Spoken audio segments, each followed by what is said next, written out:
નારાયણ હરે સ્વામિનારાયણ હરે. તારીખ આજે 30 જુલાઈ 2024. વચનામૃત આપણે આ રોજ અનુક્રમથી હમણાં વાંચીએ છીએ. એમાં મધ્યનું 17મું વચનામૃત વાંચીએ છીએ. આ વચનામૃતની અંદર આપણે અત્યાર સુધી જોયું ભક્તિ જે છે તે ભગવાનના સ્વરૂપમાં પ્રીતિ માટે મુખ્યપણે છે. અને એ ભક્તિ એમાં શું ભગવાને કહ્યું કે ભાઈ ભગવાનના કોઈ પણ પ્રકારના ચરિત્રો હોય એ ચરિત્રોને જે કોઈ ભક્ત હોય એ ગાય સંભાળે અને એમાં કોઈ પણ પ્રકારનો જેને સંશય ન થાય એવો ભગવાનનો જેને નિરુત્થાન નિશ્ચય હોય, નિર્વિકલ્પ નિશ્ચય હોય જેને, તેની ભક્તિ જે છે તે કેવી ભક્તિ કહેવાય? અવિચર ભક્તિ કહેવાય, અડગ ભક્તિ કહેવાય. અને એવી જેની ભક્તિ હોય એ ભગવાનના ભક્ત બીજા જે હોય તે પણ એ ભગવાનના ભક્તનું મહાત્મય જાણતા હોય. એટલે ભગવાનના ભક્તનું મહાત્મય પણ ભગવાનના ભક્ત જ જાણતા હોય. બાકી બીજા જે જગતના જીવ હોય એ શાસ્ત્ર વેતા હોય, પંડિત હોય કે ન હોય, જો એ ભગવાનનો ભક્ત નથી તો એ ભક્તનું મહાત્મય નથી જાણતો. એ આપણે જોયું. એટલે ભગવાનના ભક્તનું મહાત્મય પણ ભગવાનનો ભક્ત જ જાણે. એટલે ભગવાનના ભક્ત થવું આ દુનિયામાં સૌથી વધારે દુર્લભ છે. અને જો કોઈ ભક્ત થઈ ગયો તો એનું બધું કામ થઈ ગયું. બરાબર. એટલે કાલે આપણે એવું જોયું કે ભાઈ મૂર્ખ હોય તેને તો ભગવાન અથવા મૂર્ખ હોય પણ ભગવાનને વિશે દ્રઢ મતિ પણ કરી શકે નહીં. સમજો. એટલે શું કહ્યું? ભગવાનનું ભક્ત અને દ્રઢ મતિવાળા ભક્ત હોય તેને ઓળખે પણ ખરા. અને તે વિના જે જગતના વિમુખજી હોય તે તો પંડિત હોય અથવા મૂર્ખ હોય પણ ભગવાનને વિશે દ્રઢ મતિ પણ કરી શકે નહીં. અને જે દ્રઢ મતિવાળા ભક્ત હોય તેને પણ ઓળખે નહીં. એટલે જગતના જીવ ભગવાનથી વિમુખ હોય એ ભગવાનને પણ ન ઓળખે અને ભગવાનના ભક્તને પણ ન ઓળખે. પછી એમાં એ ભણેલો હોય કે ન ભણેલો હોય, પંડિત હોય કે ન હોય. એવા ઘણા લોકો અમે અમારા જીવનમાં જોયા છે અનુભવથી. બરાબર. તમને આમ વ્યવહારિક રીતે બહુ કાર્યકુશલ લાગે પણ એ લોકોને ભગવાન જોડે કે ભગવાનના ભક્ત જોડે કોઈ લેવા દેવા નહીં. પેલો ગુણવંત સાજ પેપરમાં લેખ નહીં લખતો તે કહે કે હું ભગવાન હોઉં તો કોઈ પણ મરે તો એને એ જ પૂછું પહેલાં કે તે કેટલા ગરીબોને એમ કહે કે જમાયડા, કેટલા લોકોની એમ કહે કે આ કર્યું ને તે કર્યું ને. એની વાતમાં ભગવાન આવે જ નહીં. સમજો. બરાબર. એટલે હવે એ છે ને આમ તો બહુ પંડિતાઈની વાત કરતા હોય, આ બધા ભણેલા ગણેલા હોય પણ કેવા ભગવાન કે ભગવાનના ભક્તનું મહાત્મ્ય નહીં જાણે. એ લોકોને હજુ પણ આટા દાલ ચાવલમાંથી જ બહાર નહીં આવતા. જગતમાં પણ એવું છે કે આટા દાલ ચાવલ જે છે તે પ્રાથમિક જરૂરિયાત છે દરેક જીવની. પણ જે પ્રતિષ્ઠાવાળા વ્યક્તિ છે, કીર્તિવાળા વ્યક્તિ છે એ આટા દાલ ચાવલમાં તે નહીં જીવતા. એટલે ખાવા પેટીયું રડવા માટે નથી જીવતા. એ લોકો પ્રતિષ્ઠા માટે જીવે છે, યશ માટે જીવે છે, કીર્તિ માટે જીવે છે. અને ભગવાનનો ભક્ત છે તે આનાથી ઉપર છે. એ આટા દાલ ચાવલ માટે પણ નહીં જીવતો અને યશ કીર્તિ માન અપમાન એના માટે નહીં જીવતો. એ સીધો ભગવાન માટે જીવે છે. એટલે ભગવાનના ભક્ત થવું સૌથી વધારે દુર્લભ છે. ભગવાનના ભક્ત મહારાજે કહ્યું એ પ્રમાણે કેટલા અનેક જન્મના તમારા પુણ્યનો ઉદય થાય ત્યારે ભગવાનની ઓળખાણ થાય. અને ભગવાનના ભક્તને પણ ઓળખાય તો ત્યારે જ ઓળખાય કે જ્યારે તમને ભગવાનનું મહાત્મ્ય હોય. બાકી ભગવાનના ભક્ત ન થવાય, બાકી બધું થવાય. સમજો. બરાબર. હમણાં મેં એક જગ્યા પર મહાભારતની નહીં ભાગવતની કથામાં સાંભળ્યું કે જો તમારું ક્રિયમાણ એકદમ જોરદાર હોય એટલે પુરુષાર્થવાળા તમે વ્યક્તિ હો અને પ્રારબ્ધ તમારું ફેવરેબલ હોય તો આ જગતમાં એવી કોઈ વસ્તુ નથી કે જે તમે ન મેળવી શકો. ક્રિયમાણ અને પ્રારબ્ધ એ ભેગા થાય તો જગતની કોઈ વસ્તુ દુર્લભ નથી. ગમે એ પદની તમને પ્રાપ્તિ થાય, ગમે તે જગ્યા પર તમે પહોંચવા માંગતા હો તમે પહોંચી શકો. શરત જ છે પુરુષાર્થ અને પ્રારબ્ધ. પણ પરમાત્માની કૃપા પ્રાપ્ત થવી આમાં તમારો પુરુષાર્થ પણ નથી ચાલતો અને પ્રારબ્ધ પણ નથી ચાલતું. તો તમે કહું શું ચાલે? ફક્ત ને ફક્ત ભગવાનની કૃપા જ ચાલે. એટલે તમે જે કંઈ કરો સુકૃત તે ભગવાનને માટે કરો, ભગવાનને રાજી કરવા કરો, ભગવાનના ભક્તોને રાજી કરવા કરો. એ અંતર્યામીપણે રહેલા ભગવાન જોતા હોય અને એ ભગવાન તમારી પર કૃપા કરે અને એ ભગવાન એવો સંકલ્પ કરે કે આ જીવ મારી સન્મુખ થાય, આ જીવ મારા સ્વરૂપને ઓળખે, આ જીવને સત્સંગની પ્રાપ્તિ થાય ત્યારે જ એને રોજ સત્સંગની પ્રાપ્તિ થાય. ભગવાનના દર્શન કરવા એ રોજ આવી શકે. એટલે જીવ જ્યારે માતાના ગર્ભમાં આવે ત્યારે જ પરમાત્માનો સહારો એટલે પરમાત્માની કૃપા દ્રષ્ટિ એની ઉપર થઈ જાય. એટલા માટે પરીક્ષિતજીને પ્રહલાદજી કરતાં શાસ્ત્રકારોએ વધારે નસીબદાર ગયા કે ભાઈ પ્રહલાદજીને તો નાની અવસ્થામાં ભગવાનની પ્રાપ્તિ થઈ કે ધ્રુવજીને પણ નાની અવસ્થામાં ભગવાનની પ્રાપ્તિ થઈ, પણ એ થોડા સમય માટે થઈ, પછી પાછા પોતપોતાના હિસાબે અહીંયા રહ્યા. ભગવાનના સ્વરૂપનું જ્ઞાન રહ્યું, ભગવત ભજન કરતા હતા, પણ પરીક્ષિતજીને તો સીધી માતાના ગર્ભમાં જ ભગવાનની પ્રાપ્તિ થઈ ગઈ. સમજો, ડાયરેક્ટ જ. અને ઉત્પત્તિ એમને જન્મ થયો, પછી મૃત અવસ્થામાં આવેલા ત્યારે પણ ભગવાનની પ્રાપ્તિ. એમણે દુનિયામાં પહેલું કંઈ જોયું તો એ પરબ્રહ્મ તત્વને જોયું, ભગવાનને જોયા. અને દેહ છોડવાના ત્યારે પણ ભગવાનને જોયા. બરાબર. એટલે પરીક્ષિતજી જેટલો ભાગ્યશાળી જીવ કોઈ નહીં આ દુનિયામાં. સમજો, આ દુનિયામાં આવ્યા ત્યારે સામે ભગવાન, ને દુનિયા છોડવાની ત્યારે પણ સામે ભગવાન, અને ગર્ભમાં હતા ત્યારે પણ ભગવાન. એમ સમજો. એટલે ભાગવતના ટીકાકારો એમ કહે છે કે આ જગતમાં સૌથી વધારે ભાગ્યશાળી કોણ? તો પરીક્ષિતજી. કેમ? દરેક જગ્યા પર એમને ભગવત સાક્ષાત્કાર થયો છે, અને આમાં બીજાના પ્રયત્નથી. પહેલી વાર સ્તુતિ કોણે કરેલી? ઉત્તરાએ કરેલી. સમજો, અને એમની માતાએ કરેલી, એટલે એ ઉત્તરાએ કરી એટલે ભગવાનનો સાક્ષાત્કાર થયેલો એમને. બરાબર. પછી એમ કહે કે બીજી વાર પેલા એ છેલ્લે મૃત અવસ્થામાં હતા તક્ષકના કરડવાથી, ત્યારે સુખદેવજીએ એમને શું ભાગવતજીનું જ્ઞાન આપેલું, એટલે એની ઉપર ભગવાન પ્રસન્ન થયેલા. અને જ્યારે એમ કહે કે યુધિષ્ઠિરજી પરીક્ષિતનો જન્મ થયેલો અને બ્રાહ્મણો જ્યારે એની જન્મકુંડળી જોતા હતા ત્યારે જ બોલેલા કે આનું મૃત્યુ શ્રાપથી થશે. તો યુધિષ્ઠિરજી ડરી ગયેલા કે શ્રાપથી થશે તો અમારો વંશ બદનામ થઈ જશે, ને બ્રાહ્મણોનો શ્રાપ લાગશે, ઋષિમુનિનો, તો એમ કે આનું કલ્યાણ પણ નહીં થાય. ત્યારે બોલેલા કે એના કલ્યાણમાં તમે કોઈ પણ પ્રકારનો સંશય નહીં કરતા. શ્રાપ ફક્ત નિમિત્ત માત્ર હશે, પણ એનું કલ્યાણ 100% થશે, ને એના ભેળા ઘણા બધા જીવનું કલ્યાણ થશે. અને એમના થકી આ જગતને એક નવા ગ્રંથની પ્રાપ્તિ થશે. એ કયો ગ્રંથ? શ્રીમદ ભાગવત. એના એ શ્રોતા બન્યા. સમજો, મુખ્ય શ્રોતા. એટલે કહેવાનું તાત્પર્ય શું છે? ભગવાનના ગુણના ચરિત્રને કરતું કોઈ પણ શાસ્ત્ર સાંભળવું, ભગવાનના ભક્તોના ચરિત્ર સાંભળવા, ભગવાનના સ્વરૂપને ઓળખવું, આના માટે ફક્ત ને ફક્ત ભગવત કૃપા જ જવાબદાર છે, બીજું કંઈ જવાબદાર નથી. બરાબર. અને મતાંતર દુનિયામાં બધી જ બાબતમાં હોય. બરાબર. રામાનુજવાળાનું મેં આજનું સાંભળ્યું તો એ લોકો રાધિકાજીને પરબ્રહ્મ તત્વ જ કહે છે. એ લોકો આપણી જેમ રાધિકાજીને આનંદ નિત્ય મુક્તમાં નથી ગણતા.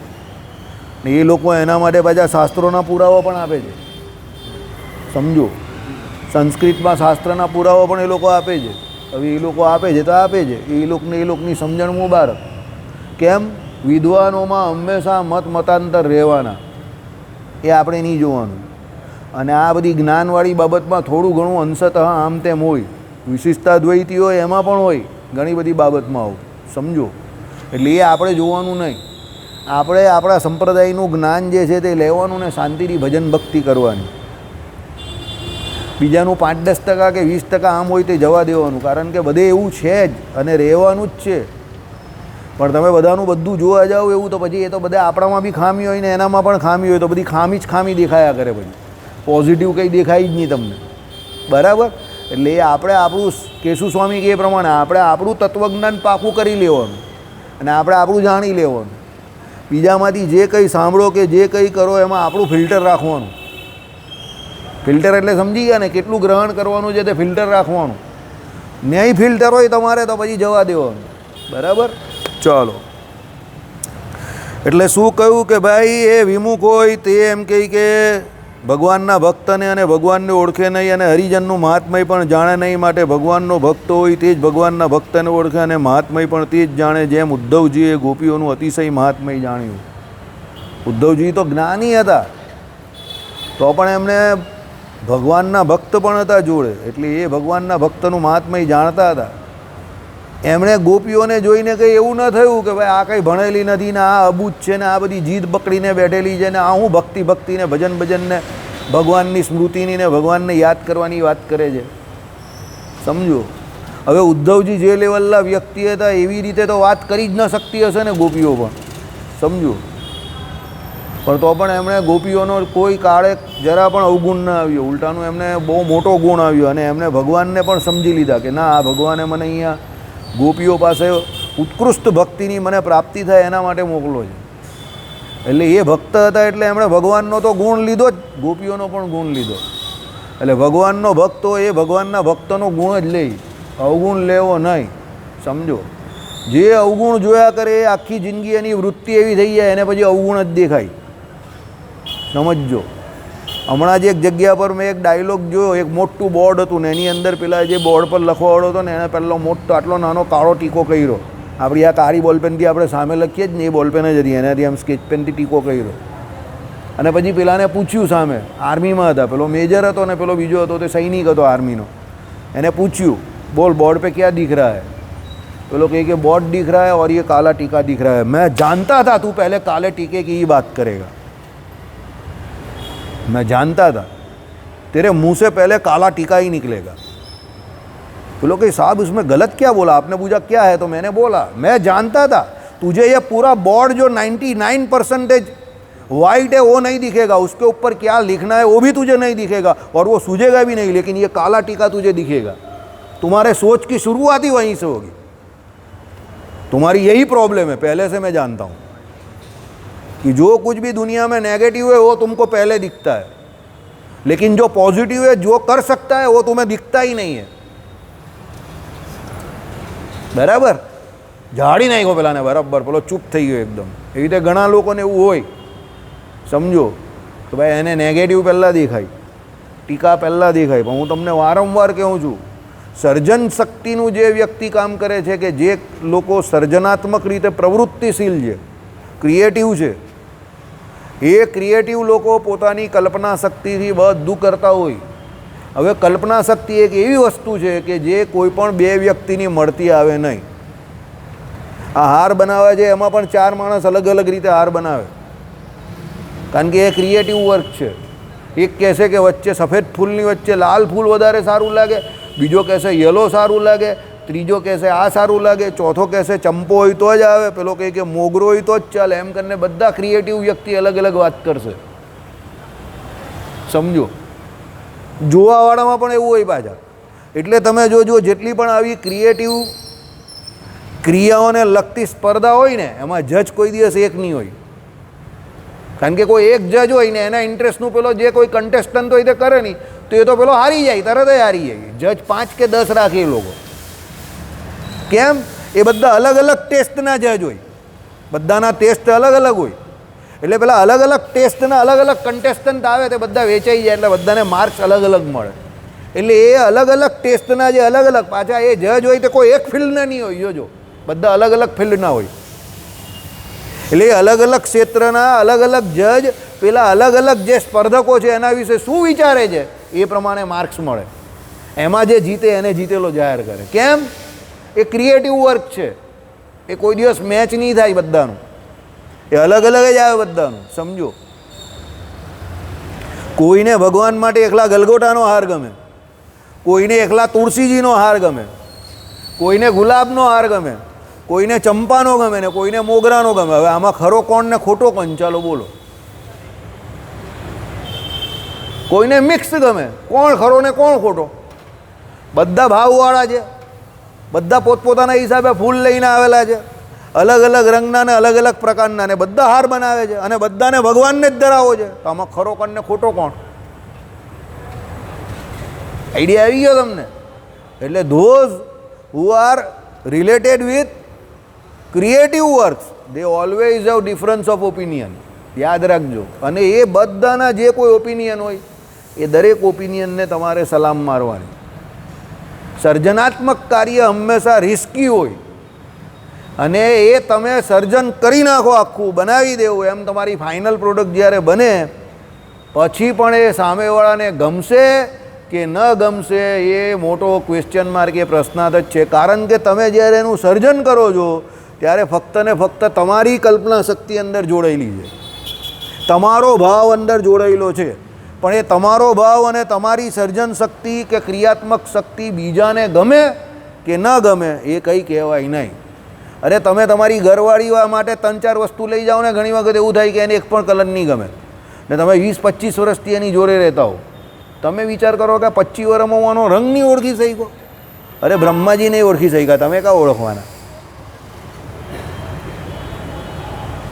સમજો, અને ઘણી વખત એવું થાય, તમને કહેતા મને શરમ લાગે છે કે દુઃખ પણ થાય છે, તમે એ બહુ ભાવથી એના માટે લીધું હોય અને 6 મહિના પછી તમે જોશો કે તમે જે લઈને ગયા હોય એ તમારા ઘરમાં કામ કરવાવાળી બાઈ હોય તે પહેરીને આવે.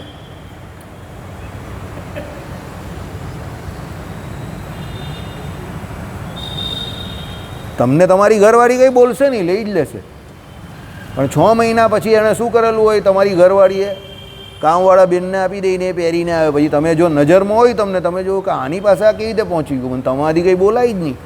એટલે તમારી ચોઈસ કેવી હતી પેલીના મતે? કામવાળી પહેરે ને એવી ચોઈસ હતી તમારી. આમ જોવા જાય તો તમારું કેટલું મોટું અપમાન છે. જો સ્વમાનની દ્રષ્ટિએ જોવા જાવ, ટેકનિકલી તો આ તમારું કેટલું મોટું અપમાન છે કે તમે જે વસ્તુ સિલેક્ટ કરી એ કામવાળી બાઈની છે. એટલે તમારી ચોઈસ પેલી કામવાળી બાઈને પસંદ પડે એવી છે. એમ કામવાળી બાઈને આપણે અહીંયા નીચી નહીં બતાવતા, તમારી ઘરવાળીના વિચાર બતાવ્યા તમારા પ્રત્યે. એમ કામવાળી બાઈના વિચાર કે કામવાળી બાઈને આપણે નીચે નહીં લેતા. પાછા ઉદાહરણમાં ભૂલ શોધવાવાળા બહુ જ આપણે ત્યાં. પણ તમારી ઘરવાળીના વિચારમાં તમારી ચોઈસ પેલી કામવાળી બાઈને પસંદ પડે ને એવી છે. એટલે એ તમારી વસ્તુ એને આપી દીધી. આઈડિયા એવો તમને કહેવા માગું છું. આવું છે. એટલે ભગવાનના ભક્તે આ બધા ચૂંથણામાં નહીં પડવું કે આમાં આવું હતું તો વધારે સારું ને પેલું હતું તો વધારે સારું. અરે ભાઈ, જે છે તે બધું બરાબર છે. જેણે બનાવેલું છે એને બહુ ભાવથી બનાવેલું છે. અને તમને વધારે એવું લાગતું હોય કે તમે આનાથી સારું કરી શકો તો કૂદો અંદર, કેજરીવાલની જેમ કૂદો.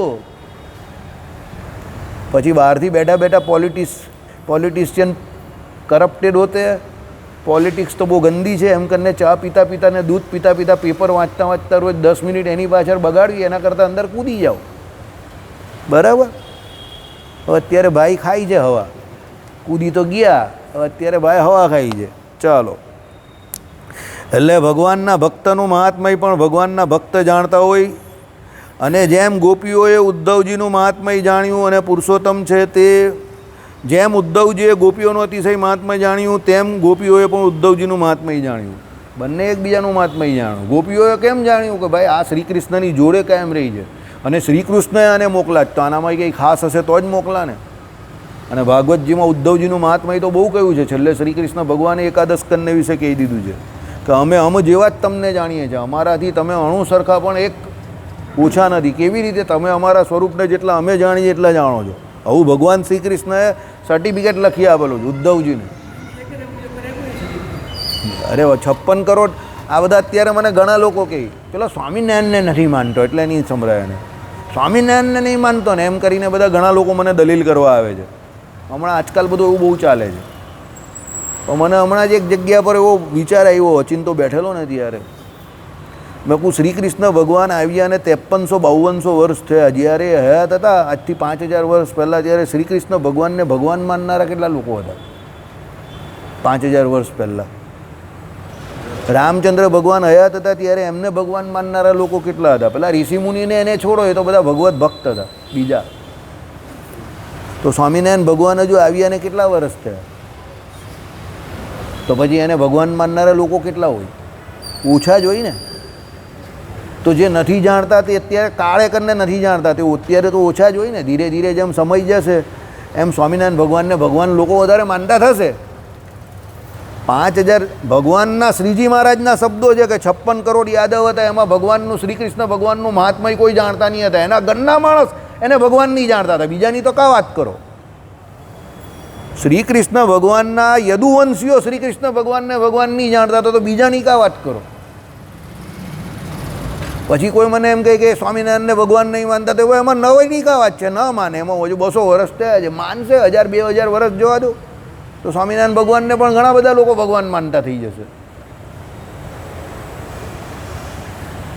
આઈડિયા આવ્યો? સમય તો જવા દો એટલો, અને એવો પ્રચાર પ્રસાર તો કરવો પડે ને કોઈએ ને કોઈએ. શ્રી કૃષ્ણને પણ ભગવાન માનતા આજે લોકો ગામે ગામ કે એ થયા તો 5000 વર્ષ થયા ત્યારે થયા જ નહીં, સમજો. બાકી શ્રીજી મહારાજના શબ્દો છે ને 56 કરોડ યાદવ એના ઘરના જ નહીં માનતા હતા. બરાબર? એટલે એ ન માને એમાં કંઈ માથું લગાવવાની કે ખોટું લગાડવાની આપણે કંઈ જરૂર નથી. ન માને એમાં શું વાંધો છે? ઘણા લોકો ન માને. બરાબર? એ તો કલ્કી ભગવાનનો અવતાર થશે ત્યારે એને પણ ન માનનારા ઘણા બધા હશે, ભલે શાસ્ત્રોમાં લખેલું જ ને. રામ અને શ્રી કૃષ્ણ તો શ્રીમદ ભાગવતમાં જે 24 મુખ્ય અવતાર કયા એમાં નામ લખેલા જ ને એમના. તો રામ ને કૃષ્ણના નામ તો 24 મુખ્ય અવતારમાં છે. તો એને એ સમય પણ માનનારા તો પણ ન હતા. તો પછી આપણા ભગવાનની કા વાત કરો જ તમે? હવે કે આઈડિયા આવે જ તમને? હું કહું છું 10 અવતારની વાત કરી, એમાં આવી ગયા બંને અવતાર, રામ ને શ્રી કૃષ્ણ. અને 24 જે અવતાર ગયા ભાગવતજીમાં એમાં પણ આવી ગયા. તો પણ એને માનનારા લોકો એ સમય પણ નહીં હતા કે ભગવાન છે એવું. સમજો. તો આપણા તો જો હમણાં આવ્યા, બહુ વરો માન દે આજ. બરાબર? એટલે એ ચિંતા કરવાનું કામ આપણું નથી. એ ચિંતા કરવાનું કામ આપણું છે જ નહીં. આપણું કામ શું છે કે ભાઈ ભગવાન જે જીવ આવ્યો હોય એને ઓળખાવાના. એ જે પ્રમાણે ઓળખતો એ પ્રમાણે એને ઓળખાવા, એ આપણું કામ છે. બરાબર? ચલો. અને પુરુષોત્તમ ભગવાન છે તે સર્વ ક્ષેત્રજ્ઞના ક્ષેત્રજ્ઞ છે તો પણ નિર્વિકાર છે. ભગવાનને કોઈ વિકાર લાગતો જ નથી. આવી બુદ્ધિ થઈ જાય તો મજા આવી જાય. મને આવી ઈચ્છા છે, નિર્વિકાર થઈ જવું છે. કોઈ ચિંતા જ નહીં, મગજમારી જ નહીં, શાંતિથી જેને જે કરવું હોય તે કરે. બરાબર? મસ્તીથી જીવવાનું. ચલો. અને માયા આદિ જે વિકારવાન પદાર્થ તેનો વિકાર પુરુષોત્તમ ભગવાનને અડતો જ નથી. હકીકત છે, ભગવાનને થોડો માયાનો વિકાર અડે. અરે ઘણા બધા યોગીઓને નથી અડતો તો ભગવાનની કા વાત કરો. ઘણા એવા માણસો મેં જોયા જેને કંઈ અસર જ નહીં થાય. અને ઘણા અત્યંત જ્વલનશીલ બી જોયા છે. એનાથી પેલી 10 કિલોમીટર દૂર અગ્નિ અડકતી હોય ને તો બી અહીંયા પેટ્રોલની જેમ ધમાકો થઈ જાય. બરાબર? એટલે દરેક પ્રકારના માણસો હોય. અમુક તો પેલા અત્યંત જ્વલનશીલ હાઈલી ઇન્ફ્લેમેબલ લખેલું જ હોય પાછળ. એની આગળ તમે 10 કિલોમીટર દૂર બી આમ જરા નાની સરખી દીવાસળી સળગાવો ને એટલે પેલો ધમડીને ફૂટે. હા હા, કોને કહી જાય, મને કહી જાય, આમ છે તેમ છે કરીને ચાલુ જ પડી જાય. અને એવા લોકોની બે વસ્તુ બહુ સરવી હોય, એક તો કાન ને બીજી એને લગતી બીજી. એ બહુ ખતરનાક હોય. તરત જ બળતરા થઈ જાય બંને જગ્યા પર એ લોકોને. બરાબર? એટલે બહુ સાચવીને ચાલવાનું. એ લોકોને બળતરા બહુ હોય બંને જગ્યા પર. એ પેલા હાઈલી ઇન્ફ્લેમેબલ પર્સનાલિટી. બરાબર? અને એક આના જેવા પેલો શિશુપાલ હતો તે ભગવાનને ગાળ જ દયા કરતો હતો. ભગવાન કે લે એને 100 દે, કા ફરક પડે છે? 1 2 ની 100 દેજે જા. બરાબર? એટલે ભગવાનને કોઈ વિકાર અડતો નથી. ભગવાનનું ભજન કરે એને પણ કોઈ વિકાર અડે નહીં. ટેકનિકલી જોવા જાય તો શાંતિથી જો એ ભજન કરતો હોય તેને કંઈ અડે એવું નથી. અને જે જો લખેલું જ છે, અને જે આત્મનિષ્ઠ પુરુષ છે તેને પણ સ્થૂળ સૂક્ષ્મ અને કારણના વિકાર નથી અડતા. તો પુરુષો તો ભગવાનને ન અડે એમાં શું કહેવું? જો આવી ગયું ને ભગવાન છે ને આમ પેલા આગળ આગળ ચાલતા હોય આપણાથી. બરાબર ને? આપણે એની પાછળ પાછળ જ ચાલવાનું હોય. એટલે કહેવાનો મતલબ શું છે? જે આત્મનિષ્ઠ પુરુષ છે, જે પોતે આત્મામાં રમણ કરનારા છે, સુખદેવજી જેવા, એને કંઈ જગતનો વિકાર અડતો નથી તો પછી બીજાની કા વાત કરવી? સુખદેવજીને સ્ત્રી પુરુષનું ભાન જ નહીં હતું. બરાબર? એટલે પહેલાં જન્મ અમનો અવતાર થયો ત્યારે જે દોડ્યા એ અને પેલી સ્ત્રીઓ સ્નાન કરતી હતી તો સુખદેવને જોઈને એમને કંઈ થયું જ નહીં ને સુખદેવને પણ કંઈ નહીં થયું. પણ જેવા વ્યાસજી આવ્યા એટલે એમણે એમના વસ્ત્ર ઉપાડી દીધા અને ઓળી લીધા. વ્યાસજીને પછી લાઈટ ઝપકી હતા. વ્યાસજી તો ભગવાનનો અવતાર હતા. વ્યાસજી ભાઈ એમને પૂછવા ગયા કે ભાઈ આવું કેમ? સુખદેવ તો બહુ યંગ છે હજુ અને હું તો વયોવૃદ્ધ છું, તો તમે મને જોઈને કેમ વસ્ત્રો પહેરી લીધા? તે કહે કે તમને સ્ત્રી પુરુષનું ભાન છે અને સ્ત્રી પુરુષનું ભાન જ નથી. બરાબર? એટલે એવા લોકો હોય છે કે જેને કંઈ પડેલી જ નહીં હોય, બિંદાસ હોય, એકદમ બિંદાસ. એવા લોકો મેં જોયા પણ છે, હોય બિંદાસ એવા, એને કંઈ ટેન્શન જ નહીં હોય. અને આપણે લાગે એવું કે સ્ત્રી અને ધન હકીકતમાં ભગવાનની માયા છે ને જીતવી અઘરી છે. એવા માણસો મેં જોયા છે મારા જીવનમાં કે એને ગમે એ સ્ત્રી આવે કંઈ અસર જ નહીં થાય. બોલો, હા, બિંદાસ વાત કરે તો બી કંઈ અસર નહીં થાય.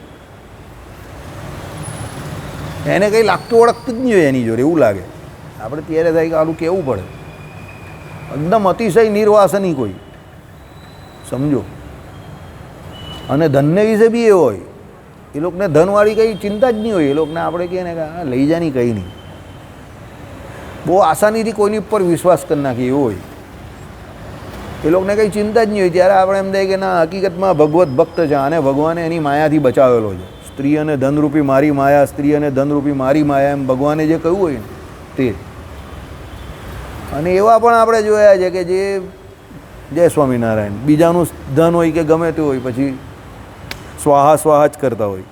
એટલે ભગવાનને નથી અડતો એમાં શું? એટલે આત્મનિષ્ઠ પુરુષ જે છે એને નથી અડતો તો ભગવાન પુરુષોત્તમ નારાયણને ન અડે, પુરુષોત્તમ ભગવાનને ન અડે એમાં શું કહેવું? ભગવાન તો નિર્વિકારી ને નિર્લેપ જ છે. એવી રીતે જે ભગવાનના સ્વરૂપને સમજે તે તો ભગવાનનો ભક્ત સ્થિત પ્રજ્ઞ જાણવો. જો અહીંયા ભગવાનને નિર્વિકારીને નિર્લેપ કહ્યા છે એટલે પેલો સ્થિત પ્રજ્ઞ કયો એ નહીં. ભગવાનને જે નિર્વિકારી સમજે તે પોતે સ્થિત પ્રજ્ઞ થઈ જાય. ભગવાનને જે નિત્ય નિર્દોષ સમજે એ પોતે નિર્દોષ થઈ જાય. ભગવાનને જે નિષ્કામી સમજે તે પોતે નિષ્કામી થાય. તમે ભગવાનને જેવા કલ્પો ને એવા તમે થાઓ. તમે કોઈ એવું કહે કે ભાઈ શ્રી કૃષ્ણ ભગવાનને તો ગોપીઓ જોડે રાસ રમ્યા એટલે એમ કહે કે એને તો કામ ક્રીડા કરી આટલી બધી, તો પેલો કૂતરા જેવો કામી થઈ જાય. ભગવાનને વિશે એવો દોષ પર થતો. અને કોઈ એવું વિચારે ભગવાનનો ભક્ત હોય કે ભગવાન આટલી બધી સ્ત્રીઓ જોડે રાસ રમ્યા તો પણ જેવા નિર્વિકાર રહ્યા એવું નિર્વિકારી તત્વ નિર્વિકારી પણ મને આવી જાય તો પેલો એવો નિર્વિકારી થઈ જાય. સમજો, એટલે સ્થિત પ્રજ્ઞની આ જ અવસ્થા છે કે ભાઈ એ ભગવાનને એવા સમજે છે એકદમ સ્થિત પ્રજ્ઞ, એટલે એ સ્થિત પ્રજ્ઞ થાય છે. સ્થિત પ્રજ્ઞ એટલે કોઈ પણ અવસ્થા હોય કોઈ પણ પરિસ્થિતિ હોય એમને બહુ શાંતિથી ટેકલ કરે. કામ બધા કરે પણ એ બહુ શાંતિથી ટેકલ કરે. મહેન્દ્રસિંહ ધોની જેવા 49મી ઓવર હોય ત્યાં સુધી ઠીક ઠીક ઠીક કરીને 1-2 રન લેવા કરે, પછી છેલ્લી ઓવરમાં 15 રન 16 રન બાકી હોય એ શાંતિથી જ રમે. સામેવાળા કેપ્ટનને બોલરને ટેન્શન, કારણ કે એ લોકોને ખબર હોય કે આ મારવાનો જ છે. એની સક્સેસ રેટ જે એનો વધારે હતો એનું રાજ તમને ખબર છે, એણે ખોલેલો જ એનો રાજ. એ શું કરતો હતો ખબર છે તમને? એ મેન્ટલ ગેમ રમતો હતો. એ શું કરતો હતો કે આખી મેચ દરમિયાન ફોકસ એપ્રોચ એનો એ મેચ પર હોય. એ બે રીતે વિચારે. પહેલી રીતે એવું વિચારે કે સામેવાળો કેપ્ટન અને સામેવાળી ફિલ્ડિંગ કરતી ટીમ અને એના બોલરો ત્યારે ડિમોટિવેટેડ થયા છે ત્યારે એ પ્રહાર કરે જોરમાં. સમજો. અને બીજી રીતે એ શું વિચારે ખબર? એ પોતે સ્ટ્રાઇક લઈને પીચ ઉપર જેમ બને તેમ વધારે ઊભો રહે. એટલે જ્યાં સુધી ઊભો રહેલો હોય ને ત્યાં સુધી સામેવાળા કેપ્ટન અને બોલરને થ્રેટ કે આ ઊભો રહેલો જ, આ ઊભો રહેલો જ, આ ઊભો રહેલો જ. અને મેચને એ 50 ઓવર સુધી ખેંચવાનો પ્રયત્ન કરે, જેમ બને તેમ વધારે ખેંચે. હવે જ્યાં સુધી ઊભો રહેલો ત્યાં સુધી મેચ પૂરી નહીં થતી. એટલે પેલા લોકો પ્રેશરમાં ને પ્રેશરમાં રહે. એટલે એ એવો વિચાર પેલાના મગજમાં કરાવે, ભૂલ કરાવવા પર પેલા લોકોને મજબૂર કરે. હ્યુમન એરર જે તમારામાં આવતી હતી ને, ફિઝિક્સમાં આવે હ્યુમન એરર, એ હ્યુમન એરર પેલા લોકોને ક્રિએટ કરાવે. સમજો, આને ક્રિએટિવ હ્યુમન એરર કહેવાય, જે બીજા હ્યુમન દ્વારા કરાવવામાં આવે. પછી પેલા લોકો ભૂલ કરે જ એવી એટલે એ ચડી રહે ત્યાં. પણ એ રહે ત્યારે નોર્મલ એ એવું આમ પેલા વિરાટ કોહલીની આમ ઉછળકૂદ નહીં કરે, એ શાંત જ રહી. એને ખબર પડે કે અહીંયા સામેવાળો નબળો પડેલો છે એટલે એટેક કરે જોરમાં. એ આ ગેમ રમતો હતો લોકો જોડે. એમાં એના 80% એનો સક્સેસ રેટ હતો કે હું 50મી ઓવર સુધી મેચ લઈ જાય ને 50મી ઓવરમાં 15-16 રન કરવાના આવે. બોલરને ત્યારે એની પ્રતિષ્ઠા ડાઉન પર લાગેલી હોય કે આ 15-16 રન કરી નાખશે તો કાલના પેપરમાં મારું નામ આવી જશે કે આની ઓવરમાં 15-16 રન થઈ ગયા. સમજો. અને સામેવાળાના કેપ્ટનની બી પ્રતિષ્ઠા ડાઉન પર લાગી હોય કે છેલ્લી ઓવરમાં સામે ઇન્ડિયાની ટીમ 16 રન મારીને મેચ જીતી ગઈ, કોળીઓ લઈ ગઈ. 9 વિકેટ પડેલી હોય તો પણ એ સ્ટ્રાઇક નહીં છોડશે અને એ સામે જ રમશે અને 16 રન એ એકલો કરવાની જ કોશિશ કરશે. ભલે એ આઉટ પણ થયો હશે પણ એ એકલો જ કરશે, સ્ટ્રાઇક નહીં છોડશે. એટલે કેવું કે એ આઉટ થાય તો લોકો ગાર્ડ પણ એને જ દેશે ને, પણ એ જવાબદારી લેવાય તૈયાર હતો. સમજો મારી વાત. બાકી બીજા ડિપ્લોમેટિક માણસ શું કરે? 1 રન લઈને સામેવાળાને આપી દે. હવે પેલો 10માં 11મા નંબરનો બેટ્સમેન આઉટ થયો કે મારો કામ આટે તો 11 નંબરનો જ હતો ને એટલે આઉટ થયો. મેચ ઇન્ડિયા હારી ગયું પણ પેલો બચી જાય નામો સીધી. સમજો તમે. પણ એ એવું નહીં કરતો હતો. એ શું કરે? પોતે સ્ટ્રાઇક રાખે અને 16 રન કાઢો 16 પોતે જ મારવાની વાત કરે. That's how he became hero. Idea આવ્યો તમને? સમજો. પણ એના મગજને શાંત રાખતો હતો. એણે ઇન્ડિયન ક્રિકેટને અહીંયાથી અહીંયા સુધી ઉઠાવીને મૂકી દીધું ચેઝિંગમાં. બાકી ઇન્ડિયાવાળા ડરી જતા હતા પહેલાં. અમે નાના હતા ને ત્યારે ચેસ કરવાનો હોય તો ઇન્ડિયા ગમે ત્યાં ગબડી જાય. પહેલાં 2-3 રમે તો વચ્ચે ના ગબડીએ એવું. પણ એણે શું કર્યું? સ્થિત પ્રજ્ઞ રહીને સ્થિતિ આપે વચ્ચે આવીને. એ બફર સ્પ્રિંગ જેવું કામ કરતો હતો. પ્રેશર આવે ને એને એબ્ઝોર્બ કરી નાખતો હતો. સમજો. આ બહુ જરૂરી છે લાઈફમાં. આ સ્થિત પ્રજ્ઞ અવસ્થા જીવનમાં બહુ જરૂરી છે. કારણ કે જીવનમાં એક સામાન્ય માણસને સફળતા કરતાં નિષ્ફળતા વધારે મળે છે. 70% જેવી તમને નિષ્ફળતા મળે, 30% જેવી જ સફળતા મળે. તો એ નિષ્ફળતા જે હોય ને એમાં તમારે તમારી જાતને ટકાવી રાખવી એ બહુ જરૂરી છે. જો તમે ટકાવી રાખશો તો તમે તમારી પેલી 30% સફળતા છે ને એ જોઈ શકશો. બાકી ઘણા લોકો અત્યારે આત્મહત્યા કરી નાખે એનું કારણ શું? એના નિષ્ફળ દિવસોમાં જ મરી જાય. કોને ખબર છે કે કાલે ઉઠીને એ સફળ થવાનો છે? 19 વર્ષની ઉંમરમાં યુવરાજ સિંહ અને મોહમ્મદ કૈફ બંને અંડર-19ની ટીમમાં ઇન્ડિયાની આવી ગયેલા. એક કેપ્ટન પણ બની ગયેલો. અને મહેન્દ્રસિંહ ધોનીનું સિલેક્શન અંડર-19માં ન થયેલું. 22નો થયેલો તે પછી પણ ન થયેલું ને 24નો થયો પછી થયું ને આ બધા પછી એની અંદરમાં રહી માને એને 3 ICC ટ્રોફી જીતી. એનું પેશન્સ, એની ધીરજ, સમજ્યા? એટલે આ સ્થિત પ્રજ્ઞ અવસ્થા બંનેમાં જરૂરી છે. જીવનમાં પણ જરૂરી છે, આધ્યાત્મિક જીવનમાં પણ જરૂરી છે, ને આપણા જીવનમાં પણ જરૂરી છે. બંને રીતે જરૂરી છે કે ભગવાનને તમારે નિષ્કામી નિર્લેપ સમજવાના. હવે એ કેવી રીતે સમજાય? તમે પરમાત્મા તત્વને ઓળખતો હોય તો સમજાય ને. બાકી લોકો અવગુણ લેવાવાળા કેટલા બધા છે. લોકો કહે ને ભગવાન છે એને કાંઈ, અરે ભગવાન છે તો ભગવાન કોઈ બે જવાબદાર વ્યક્તિ નથી. વાયદી વે હું તમને કહી દઉં,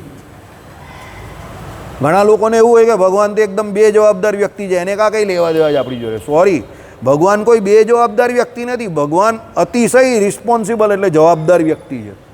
એટલે કોઈ પણ બ્રહ્માંડમાં કંઈ પણ ઉથલ પાથલ થાય કે અસુરો કંઈ પણ કરે અને કોઈ મગજમારી માથાકૂટ થાય તો ભગવાન એને કંટ્રોલ કરાવે છે, સમજો. એટલે ભગવાન કોઈ બે જવાબદાર વ્યક્તિ નથી કે એકદમ નિશ્ચલપણે બેઠેલા હોય. ના, એ એનું કામ કરે છે અને હંમેશને માટે સદાને માટે કરે છે, સમજો.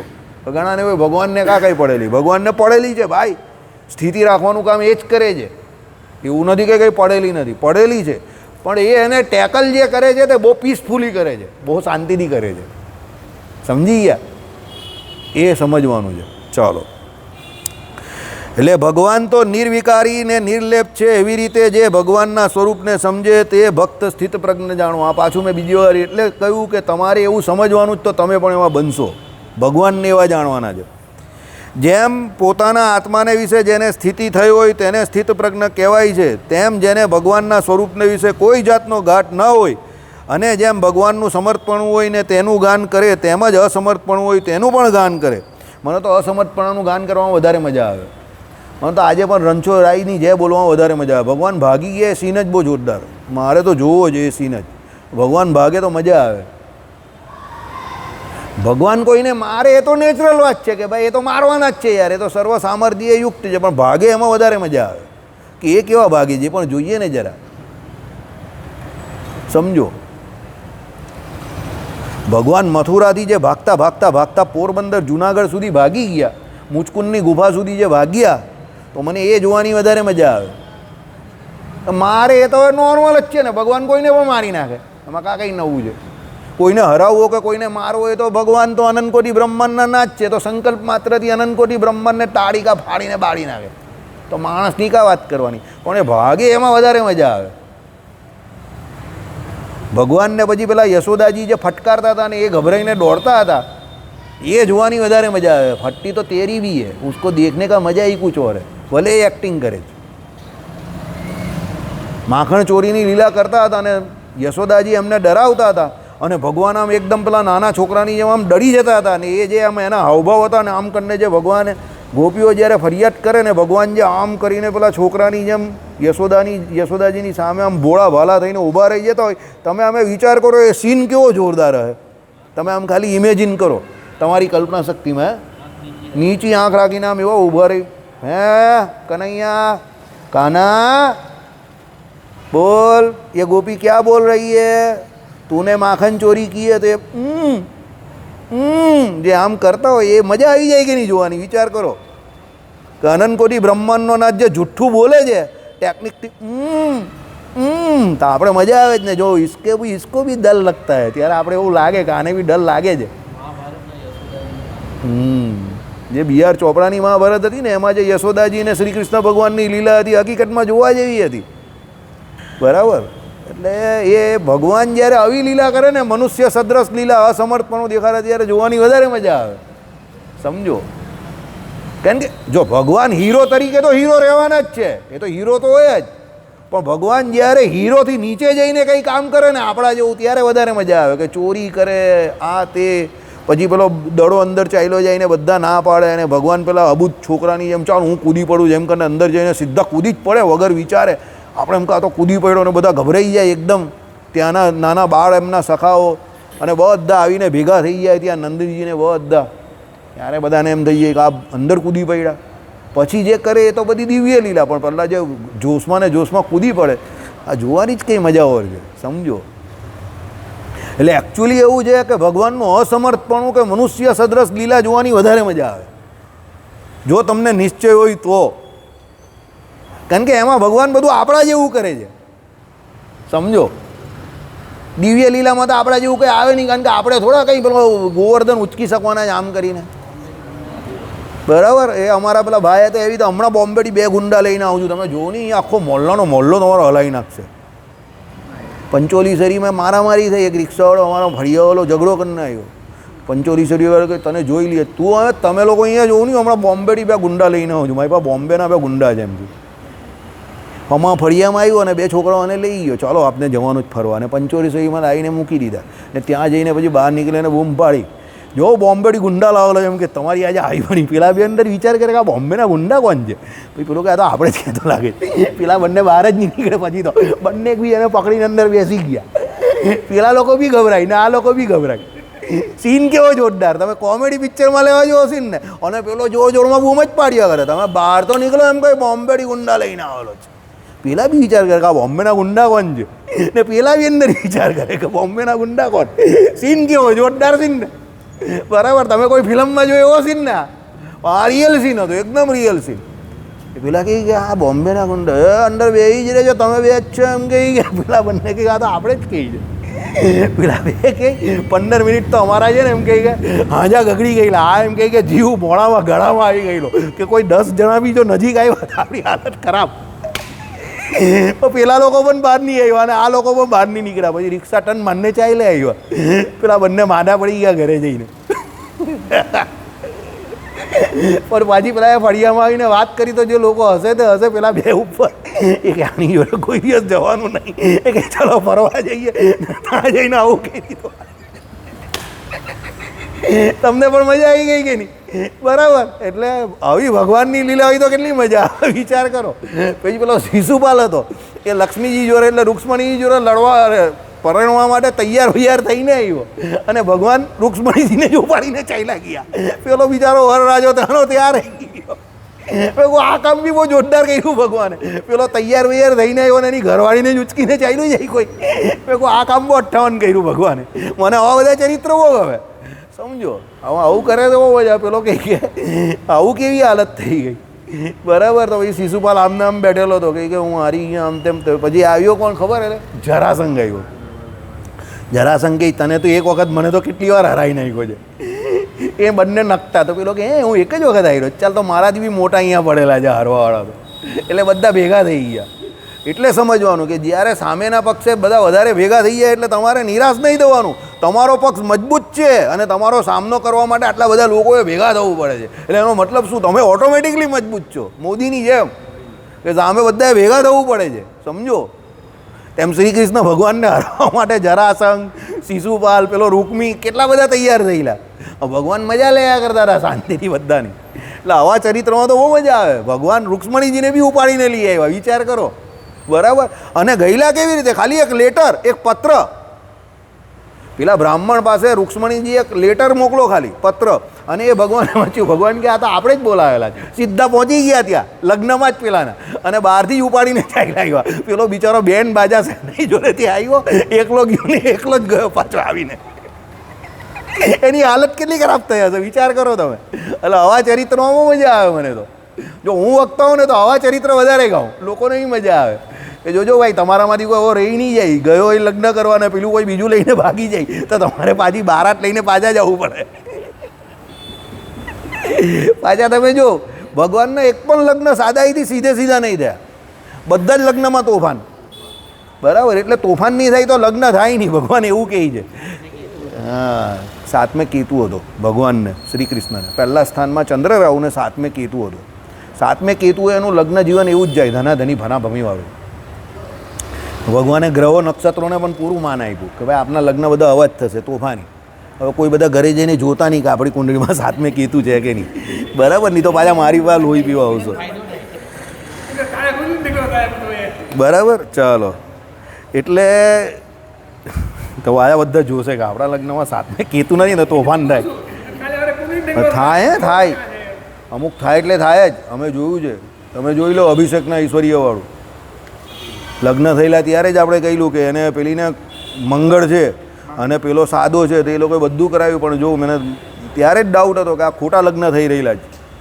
માંગણી કોઈને મંગળ વગરનાને કરે તો એવી બધી તકલીફ થાય જ. આ તો જો કે બહુ બેઝિક છે, આ કંઈ બહુ મોટું જ્યોતિષ નથી. હવે થાય કે નહીં થાય તો હવે એ લોકોનો પબ્લિસિટી સ્ટન્ટ બી હોઈ શકે આ લોકોમાં તો, બરાબર. અને એકચ્યુઅલી મંગળવાળું હોય ને એમાં ન થાય. એ જે છોકરી મંગળવાળી હોય તો છોકરાને ભારે પડે, અને છોકરો મંગળવાળો હોય તો છોકરીને ભારે પડે, બરાબર. ચાલો. તેમ જેને ભગવાનના સ્વરૂપને વિશે કોઈ જાતનો ઘાટ ન હોય અને જેમ ભગવાનનું સમર્પણ હોય તેનું ગાન કરે, એમ અસમર્પણ હોય તેનું પણ ગાન કરે, અને જેમ ભગવાનનું યોગ્ય ચરિત્ર હોય તેનું ગાન કરે, તેમજ અયોગ્ય ચરિત્ર જણાતું હોય તેનું પણ ગાન કરે. હવે દાખલા તરીકે માખણ ચોરી કરી એ તો લીલા બધા ગાય, એમાં મજા આવે. પણ પછી જેને ત્યાં માખણ ન મળ્યું તો ભગવાન શું કરી આવ્યા? શું કરી આવ્યો ભાઈ? એ નહીં, આ તો 1 નંબર કીધું તે, 2 નંબર બી કરી આવ્યા જઈને. હા, ત્યાં ભગવાન કહે કે આને ત્યાં કંઈ છે જ નહીં, એટલે આ ઘર તો એમ કે એકદમ નક્કામું છે. એટલે હવે આ નક્કામા ઘરમાં હું શું કરાય? તો ભગવાન ત્યાં જઈને જે ધનાધન ત્યાં પછી હા કંઈ ભગવાન ક્યાં લઈ જવાય એવું કંઈ નથી, તો મૂકીને તો કંઈ જઈએ ને. એટલે પછી એ ત્યાં ભગવાને બધું મૂકી દીધું જે કંઈ હતું તે, બરાબર ને. સાથે સાથે પેલા મિત્રોને પણ કહ્યું તમે બધા મૂકીને જે જો અહીંયા. એટલે પેલો આવ્યો તો પ્રસાદી જોઈને જરા તો ખુશ થાય, બરાબર. એટલે આ કેવું અયોગ્ય ચરિત્ર કહેવાય ને આમ જોવા જઈએ તો. પ્લસ આમ ડિસિપ્લિનવાળા માણસો એને ગમે નહીં, આ ભગવાન લઈને આવું કરે એવું કહે ને. ભગવાનને તો એવું કરવું જોઈએ એટલે કરે જ એવું. પછી ઉચ્છિષ્ટ ખાતા હતા પેલા ગોપાળોનું ગોવાળોનું, ભગવાન ખાતા હતા, ભગવાન જે કરે એવું. એટલે અયોગ્ય ચરિત્રો એ પણ ભગવાનના ભક્તોને. મને બધા એવા ચરિત્ર જ ગમે પાછા, એ તમને ચોખ્ખું કહી દઉં. મને ગોવાળોનું ભગવાન ઉચ્છિષ્ટ ખાતા હતા તે ને આ મૂસિયા આવ્યા એ તો ભગવાનનું બહુ ગમે મને ચરિત્ર. એના જેવું તો કોઈ ચરિત્ર જ નથી કે ત્યાં જેના ઘરમાં કંઈ ન હોય ત્યાં જઈને મૂસી જવાનું જઈને, બરાબર. હા, એ તો એમાં બરાબર કોઈ વાંધો જ નથી. મને એવા ચરિત્ર બહુ ગમે, બરાબર. હા, એને મેં એમાં તો આપણે માસ્તર હતા, બરાબર. એવા ચરિત્ર બહુ કરેલા છે. ચાલો કાંઈ નહીં, અત્યારે અહીંયા કહેવા નથી. એટલે ભગવાન અહીં તેનું પણ ગાન કરે, પણ ભગવાનના ચરિત્રને વિશે યોગ્ય અયોગ્ય એવો ઘાટ ગળે નહીં. એ બધામાં પડવું નહીં કે ભાઈ ભગવાન છે ને આમ કેમ કરતા હશે ને તેવું કેમ કરતા હશે ને આમ જ કેમ કરવું જોઈએ ને આવું થોડું ભગવાન છે તો થાય, એવું બધામાં પડવાનું નહીં. ભગવાને કર્યું ને બરાબર જ હોય, સમજો. ભગવાન જ્યારે જે કંઈ કરે છે તે બરાબર જ હોય, સમજજો. આપણે શાંતિથી મોજ લયા કરવાની, આનંદમાં રહેવું, મોજ લેવી. ભગવાનના દરેક ચરિત્ર આપણા માટે સારા છે, સારા છે ને સારા જ છે.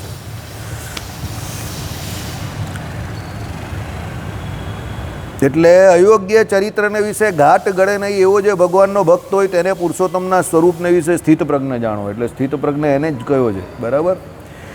અને જેને એવી રીતે પુરુષોત્તમના સ્વરૂપને વિશે દ્રઢ નિષ્ઠા થઈ એથી ઉપરાંત બીજું કાંઈ સમજવાનું રહ્યું નથી. એટલે જેને ભગવાનના સ્વરૂપને વિશે આવી દ્રઢ નિષ્ઠા થઈ ગઈ છે એને બીજું કંઈ સમજવાનું જ નથી. એને સમજવાનું છે ને આ જ સમજવાનું છે. સભા આજે જલ્દી બંધ કરીએ છીએ કારણ કે મારે સામે જવાનું છે. શ્રીપતિમ શ્રીધરમ સર્વદેવીશ્વરમ ભક્તિ